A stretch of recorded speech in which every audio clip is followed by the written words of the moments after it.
말씀을 주제로 함께 나누고 또 기도하고자 합니다. 하나님께서 주신 말씀, 율법에 의하면 죄를 범하면 반드시 벌을 받아야 합니다. 죄가 덮어지거나 죄가 넘어가는 것이 아니라 죄는 반드시 결과가 따르고 그것은 심판이고 하나님의 벌인 것을 알게 되지요. 그러나 오늘 본문의 말씀은 죄와 그에 따르는 벌일 뿐만 아니라 죄에도 불구하고 하나님의 은혜가 있음을 우리에게 동시에 말씀해주고 있습니다. 믿음의 조상이라고 불리는 아브라함은 또다시 죄를 범합니다. 그런데 놀라운 사실은 아브라함이 또다시 죄를 범했음에도 불구하고 하나님이 또다시 아브라함에게 은혜를 베푸신다는 것입니다. 그렇다면 과연 죄의 본질, 죄란 무엇이고 은혜라는 것은 무엇일까요? 먼저 오늘 본문 말씀을 통해서 죄의 성격, 즉 죄의 본질에 대해서 살펴보고자 합니다.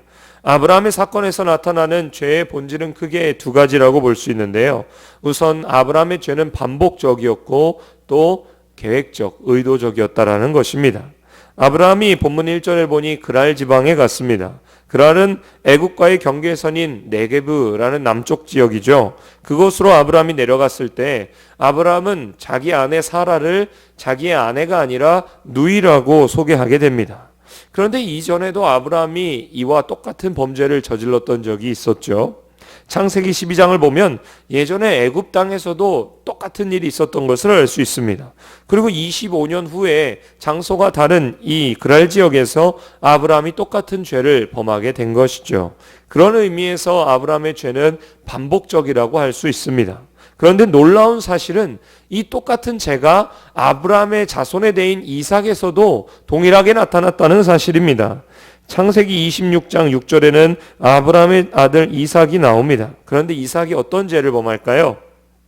제가 7절 말씀 읽어드리면 그곳 사람들이 그 아내를 물으매 그가 말하기를 그는 나의 누이라 하였으니 리브가는 보기에 아리따움으로 그곳 백성이 리브가로 인하여 자기를 죽일까 하여 그는 나의 아내라 하기를 두려워함이었더라 라고 말씀합니다. 즉 아브라함의 아들 이삭이 아버지 아브라함과 똑같은 죄를 짓고 있는 것이죠. 그렇다면 이것은 단순하게 아브라함에게 문제가 있다, 아브라함의 문제만은 아니라고 볼 수가 있다라는 것이죠. 바로 죄라는 것의 그 반복성과 인간이 얼마나 죄성으로 인해 연약한가를 우리에게 적나라하게 보여주는 말씀이라고 할 수 있습니다. 그래서 예레미야 19장 17장 9절에는 만물보다 거짓되고 심히 부패한 것은 마음이라 라고 말씀하고 로마서 7장 24절에서 사도 바울은 오호라 나는 곤고한 사람이로다 누가 이 사망의 몸에서 나를 건져내랴 라고 탄식하고 있습니다. 또한 아브라함의 죄는 우발적인 것이 아니라 의도적이었고 계획된 것임을 알 수 있습니다. 본문 읽지 않았지만 13절에 이렇게 나옵니다. 아브라함이 아비멜렉에게 말하기를 하나님이 나를 내 아버지의 집을 떠나 두루 다니게 하실 때에 내가 아내에게 말하기를 이후로 우리의 가는 곳마다 그대는 나를 그대의 오라비라 하라 이것이 그대가 내게 베풀 은혜라 하였었노라 라고 자백하는 장면이 나옵니다. 솔직히 어쩔 수 없이 했던 것이 아니라 의도적인 범죄였다라는 것이죠. 그런데 이런 범죄가 과연 아브라함만의 일일까요?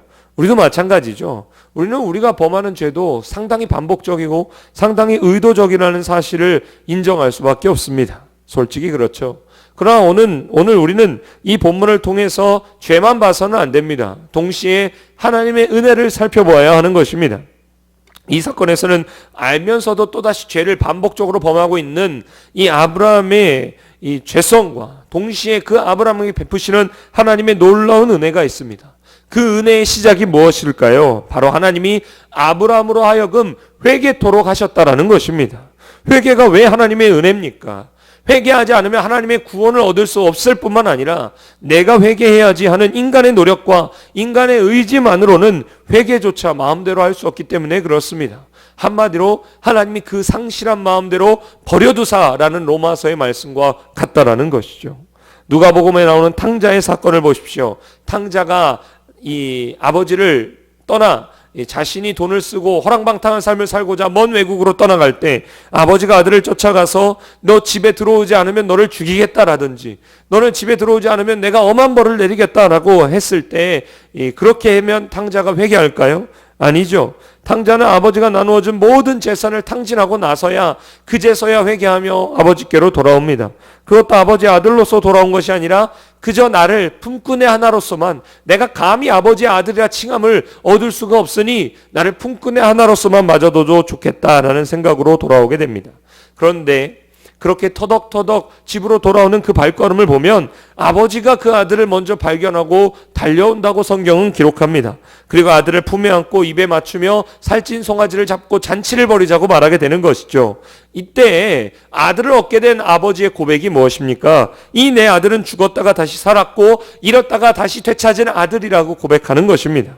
성경에 직접적으로 나타나지 않았지만 저는 이 아버지의 사랑과 이 은혜 때문에 둘째 아들이 그때 진정한 의미로서의 회개가 일어났을 것이라고 생각합니다. 오늘 본문을 보면 하나님은 아브라함을 사랑하시고 그에게 은혜를 베푸실 뿐만 아니라 그의 아내 사라를 보호해 주셨습니다. 사실 사라는 남편을 따라다녔고 남편이 그녀에게 부탁하고 말해달라고 한 그대로 행동한 것이죠. 하나님은 그런 사라를 어떻게 보호하십니까? 사라를 자기 아내를 취하려고 했던 아비멜렉에게 꿈으로 현몽하셔서 내가 취한 이 여인으로 인하여 내가 죽으리니 그는 남의 아내임이라 라고 말씀하셨습니다. 이것은 가엾은 여인 사라를 보호하시기 위한 하나님의 은혜가 되는 것이죠. 또한 7절에서 하나님은 아브라함을 향한 사랑도 이렇게 드러내십니다. 7절의 말씀을 읽어드리면 이제 그 사람의 아내를 돌려보내라. 그는 선지자나 그가 너를 위하여 기도하리니 내가 살려니와 내가 돌려보내지 아니하면 너와 내가 속한 자가 다 반드시 죽을 줄 알지니라 라고 말씀합니다. 하나님이 지금 범죄한 아브라함, 또다시 의도적이고 반복적인 죄를 지었던 아브라함을 부르고 있는 호칭을 살펴보십시오. 하나님은 아브라함의 반복적이고도 의도적인 죄에도 불구하고 여전히 아브라함을 선지자라고 부르고 계십니다. 인생의 실패에도 불구하고 그를 향한 변함없는 기대를 가지고 계시다고 말씀하고 있는 것이죠.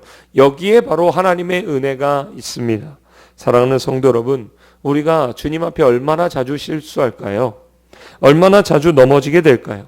얼마나 자주 주님 앞에 죄에 대한 회개의 고백으로 나아가게 될까요? 그러나 하나님은 그것 때문에 우리를 향한, 저와 여러분을 향한 하나님의 기대를 거두지 않으십니다. 우리는 죄에 넘어지고 깨지면서 부끄러움 가운데 하나님이 아직도 나를 써주실까? 내 기도를 들어주실까라는 그 생각으로 감히 기도의 자리에, 예배의 자리 가운데 나가지 못하는 순간이 얼마나 많이 있을까요? 그러나 주님은 그때에도 여전히 우리에게 다가오시고 우리를 향한 하나님의 계획과 그 사랑을 포기하지 않으시는 것입니다. 이 사랑과 은혜에 감사하는 저와 여러분이 되시기를 간절히 소망합니다. 이처럼 은혜라는 것은 어떠한 자격이 있어 얻는 것이 아닌 조건 없이 하나님께서 주시는 것입니다. 그렇지만 오늘 본문의 말씀을 묵상할 때 물론 은혜는 조건이 없는 것이지만 아브라함이 이 은혜를 경험할 수 있었던 상황적인 열쇠가 있음을 발견하게 됩니다. 그 첫 번째는 바로 아브라함의 솔직한 죄의 고백부터였습니다. 아까 읽었던 13절에서 아브라함은 아비멜렉에게 자신의 삶에서 어떻게 이 죄가 시작되었는가, 어떻게 이 거짓말이 출발했는가를 고백하게 됩니다. 그리고 그 순간이 바로 아브라함에게 있어서 회복의 시작이 되었던 것이죠. 마찬가지로 우리가 죄를 부인할 때는 희망이 없습니다. 나는 죄가 없노라. 내가 하나님과 사랑 앞에서 나는 죄 없이 살아가는 사람이다 라고 말할 때에는 우리에게 희망이 없게 됩니다. 우리의 죄를 인정하고 자백할 때 나에게 오직 하나님만이 구원자가 되시며 나의 죄를 구원해 주실 분 예수 그리스도밖에 없음을 우리가 인정하고 고백하고 나아갈 때 바로 거기서부터 하나님의 치유와 용서와 은혜가 시작되게 되는 것입니다. 병 가운데에 반복적이고 고치기 어려운 병들을 가리켜서 우리는 중독이라고 얘기를 하게 되죠. 알코올 중독이나 또 마약 중독에 빠지게 되면 일단 거기서 헤어나오기가 여간 어려운 것이 아닙니다. 이것은 니코틴 중독, 즉 담배도 마찬가지죠. 이런 중독자들을 치료하기 위해서 AA라는 프로그램이 있는데요. 우리나라에서는 마약 중독보다는 알코올 중독이 훨씬 수요가 많기 때문에 주로 알코올 중독자 치유를 위해서 사용되게 됩니다. 이 프로그램은 최종적으로 12단계를 거쳐서 중독자들을 치유하게 되는데요. 그런데 그 치료의 첫 번째 단계가 무엇이냐면 그 사람의 직업이나 그 사람의 나이나 그 사람의 성별과 상관없이 저는 알코올 중독자입니다. 저는 무슨 중독자입니다. 라는 중독에 대한 고백으로부터 시작한다라는 것입니다. 즉 자기의 신분을 말하는 것이 아니라 자기의 외적인 상황을 말하고 있는 것이 아니라 저는 알코올 중독자 누굽니다 라는 고백으로, 솔직한 고백으로 시작한다는 것이죠. 그리고 그것이 바로 치료의 시작이 된다라고 말합니다. 또한 온전히 치료가 되기 전까지는 치료되었다라고 미리 말해서도 안 되고 정확하게 나의 상태를 있는 그대로 말하도록 되어 있습니다. 왜 그럴까요? 안 그런 척이나 치료가 안 됐는데도 치료가 된 것처럼 말하는 것으로는 결코 치료를 덮어놓는 것으로는 온전한 치료가 일어날 수 없기 때문에 그렇습니다. 아브라함은 아비멜렉 앞에서 정말로 오래간만에 기나긴 이 죄의 덮음, 죄를 외면하는 그런 상황을 벗어버린 채 자신의 죄를 돌아보고 솔직하게 고백하게 됩니다. 그리고 성경은 17절에서 아브라함이 하나님께 기도하매라고 기록하고 있습니다. 여기서 알 수 있는 아브라함의 중요한 변화가 무엇입니까? 성경은 아브라함이 자기 아내를 이 누이라고 거짓말할 때 아브라함이 기도했다라고 나오지 않습니다. 마찬가지로 우리가 기도를 잊어버리고 하나님의 임재를 놓쳐버릴 때 우리는 죄 속에 빠지게 됩니다. 그러나 아브라함이 다시 기도를 하기 시작했을 때 그의 삶에 회개가 이루어진 것을 보게 되고, 아브라함이 회개하며 기도하며 나아갔을 때 아브라함의 삶에 회복이 이루어진 것을 우리는 볼 수가 있습니다. 마찬가지로 오늘 저와 여러분도 하나님의 은혜의 도우심을 얻기 위하여 하나님 앞에 정직하게 우리의 죄를 고백하고 엎드려 기도할 때 바로 거기서부터 하나님의 은혜가 부어지게 될 줄로 믿습니다. 그때 하나님의 치유가 시작되고 하나님의 간섭과 하나님의 도우심의 역사가 일어나게 될 줄로 믿습니다. 17절 이하에 보면 하나님이 바로 이런 아브라함의 기도에 응답하신 것을 알 수가 있죠. 하나님은 회개하고 기도하는 아브라함의 기도를 들어주시고 아비멜렉도 살려주시고 사라를 보호하십니다. 이 모든 것이 하나님의 은혜요 사랑입니다. 그리고 정말로 중요한 것은 그때부터 아브라함의 삶이 진정한 죄의 사슬을 벗어내고 새로운 삶으로 변화되어 간다라는 것입니다. 성경에 보면 아브라함은 이때로부터 다시는 같은 죄를 반복해서 범하지 않습니다. 사랑하는 성도 여러분, 구원받은 사람도 과거의 죄의 영향에서 한동안 벗어나지 못하고 방황할 때가 있습니다. 그러나 주의 은혜를 경험하고 기도하고 그 은혜를 계속적으로 갈급하며 붙드는 사람은 결국 죄를 빠져나와 승리하게 될 줄로 믿습니다. 이것이 바로 성화의 삶이죠. 요한복음 8장에는 간음하다가 현장에 붙잡혀온 여인이 기록되어 있습니다.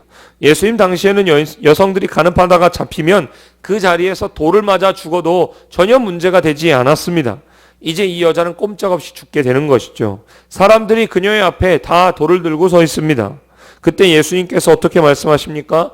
너희 중에 죄 없는 자가 먼저 돌로 치라라고 말씀하십니다. 한 사람 한 사람씩 돌을 놓기 시작했고 결국 그 자리에는 여인과 예수님만 남게 되었죠. 이때 예수님께서는 여인을 향해서 나도 너를 정죄하지 않는다라고 말씀하십니다. 이 여인을 용서하신다는 말씀이죠. 이것이 바로 주님의 은혜입니다.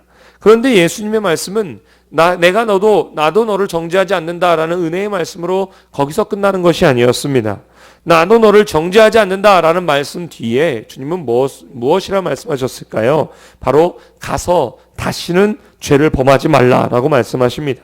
예수님은 연약한 이 여인이 또한 오늘 저와 여러분이 또다시 죄를 범할 수 있다는 사실을 잘 알고 계십니다. 그래서 예수님께서는 죄에 빠져서 벗어나지 못하는 인류를 구원하기 위해 십자가에서 피 흘려 죽으셨습니다. 우리의 죄를 담당하시고 우리가 받아야 될 저주와 진노를 대신 받으셨습니다. 그러나 거기서 끝나는 것이 아니라 장사한 지 사흘 만에 다시 살아나셨고 구원받은 하나님의 자녀들이 마침내 죄를 이기고 하나님을 찬양하는 삶을 살 수 있도록 오늘도 하나님의 보좌 우편에서 저와 여러분을 위해서 간구하고 계시는 줄로 믿습니다. 또한 보혜사 성령님을 보내주셔서 우리가 죄를 이기고 마침내 승리할 수 있도록 도와주십니다. 요한복음 16장 16절로 17절에는 이렇게 말씀합니다. 내가 아버지께 구하겠으니 그가 또 다른 보혜사를 너희에게 주사 영원토록 너희와 함께 있게 하리니 그는 진리의 영이라. 세상은 능히 그를 받지 못하나니 이는 그를 보지도 못하고 알지도 못함이라. 그러나 너희는 그를 아나니 그는 너희와 함께 거하시며 또 너희 속에 계시겠습니다. 말씀을 맺겠습니다. 혹시 이 자리에 구원받은 하나님의 자녀이지만 삶의 근심과 걱정으로 또 죄의 연약함 때문에 넘어져서 아마도 나는 이대로 쓰러지는 모양이다라고 생각하는 분이 계시지는 않습니까? 그러나 주님의 사랑이 계속된다면, 주님의 은혜가 계속된다면 마침내 그 죄의 자리에서, 연약함의 자리에서 일어나게 될 줄로 믿습니다. 하나님의 은혜는 어떤 은혜입니까? 나를 구원하기에 족한 은혜일 뿐만 아니라 세상의 모든 염려와 압박과 죄악의 유혹을 이기고 마침내 승리하기에 넉넉한 은혜가 되는 줄로 믿습니다. 그러므로 우리가 이 시간 기도할 때 포기하지 말고 오늘도 주여 나에게 은혜를 베풀어 주시옵소서, 주님을 붙들고 주의 말씀을 의지하여 기도함으로 이 은혜를 경험하는 저와 여러분이 되시기를 주님의 이름으로 축원드립니다. 아멘. 기도하시겠습니다. 하나님 감사합니다. 하나님의 사랑과 은혜 가운데 거룩한 주일 주의 전으로 나와 기도하게 하시니 감사합니다. 우리 모두 아브라함과 같은 성정을 가지고 아브라함과 같은 연약한 죄성으로 말미암아 하나님 앞에 범죄하여 주님께 감히 나아가지 못하겠노라 고백하고 있지는 않습니까? 그러나 주의 사랑과 주의 은혜가 우리에게 있음을 우리가 깨닫게 하여 주시고, 그럴수록 더 하나님의 전 앞에 나와 엎드려 기도하게 하여 주시고, 성령께서 우리의 마음에 주장하여 주셔서 예수의 이름만을 부르며 예배할 수 있도록 믿음으로 승리할 수 있도록 주여 도와 주시옵소서. 그런 가운데 주의 말씀이 우리 가운데 거하게 하여 주시옵소서. 하나님의 은혜로 살게 하여 주시옵소서. 그러므로 말미암아 이제는 다시는 죄를 범하지 아니하며 같은 죄의 반복으로 말미암아 아파하지 아니하며 온전히 주의 뜻에 따라 살아갈 수 있도록 하나님 은혜를 베풀어 주시옵소서. 예수님의 이름으로 기도드립니다. 아멘. 이 시간 하나님 앞에 감사의 예물을 드리며 찬송가 50장 1절만 찬양 드리면서 준비한 예물을 드리도록 하겠습니다. 내게 있는 모든 것을 아낌없이 드리네. 사랑하고 의지하며 주만 따라 살리라. 주께 드리네, 주께 드리네. 사랑하는 구주 앞에 모두 드리네. 아멘. 교회 소식을 말씀드리겠습니다. 설 명절 가정예배문이 1층 탁자 위에 준비되어 있습니다. 또한 청년부 수련회가 1월 31일 금요일부터 2월 1일 토요일까지 1박 2일로 있습니다. 청년들을 위해서 많은 기도와 격려 부탁드리겠습니다. 나머지 광고는 주보를 참조해 주시기 바랍니다. 드려진 예물을 위해서 기도하고 축도로 예배를 마치겠습니다. 하나님 아버지 감사합니다. 하나님의 사랑과 은혜 가운데 명절을 보내게 하시고 이 시간 주의 전으로 나와 예배하게 하시니 감사드립니다. 모든 것이 하나님의 은혜요, 모든 것이 하나님의 인도하심을